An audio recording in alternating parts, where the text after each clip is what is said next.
जेठाबाई दाइलाई मैले के सोधेको भने नि छोरा मान्छेहरूले पनि 3 महिने सुई हान्छ भनेको पत्याउँदैन हो। अब केटाकेटी मान्छे कहाँ थाहा को केटाकेटी हो तिमी मलाई केटाकेटी भनेको अनि मान्छेको यहाँ बुढो भएर टाउराउ ट्याप भइसकेको छ केटाकेटी 3 महिने सुई हानिसकेको छ कसले हो बाबैले पनि। तपाईँले 3 महिने सुई हानेको अनि त्यसो र पो अनि कहाँ भुँडी गतिलो भएको रहेछ त अनि तपाईँले पनि हान्ने बेला भयो ए तेरी मैले हैट म त हान्दिनँ के वरिष्ठ नाम के अरे यो गाउँको?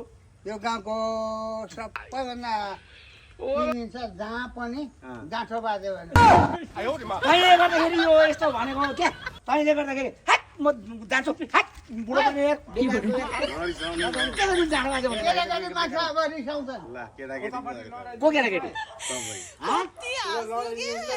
कसलाई उता नबोल्नु न हौ, तपाईँ केटाकेटी अरे त धत्। हट क्या केटाकेटी हो त्यही भएर केटीहरूले सबै पछ्याउँदैन। दारी झारेर खोलेर यहाँ सेतै भइरहेछ केटाकेटी भन्छ मलाई खालि तरुण लिएर हिँड्छ हो र?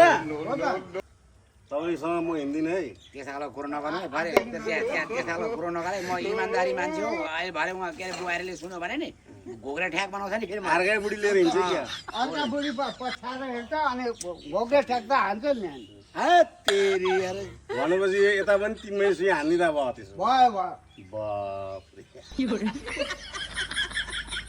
मलाई अनि मलाई हो त अनि मलाई नै हो त तेरी यार कस्तो लामो त्यो बुढो रहेछ यार म छोरा मान्छेलाई पो 3 महिने सुने हान्छ अरे अचेल हान्छ क्या दाइ। तेरी त आजकलको सचको जानेन त्यो कुराहरू आजको समाचारमा के हो थाहा छ? आज बिहान जुल्के उठेर हेरेको कि बुवा छोरा मान्छेले नि बुढी बोकेछ उहाँ इन्डियामा इन्डियामा।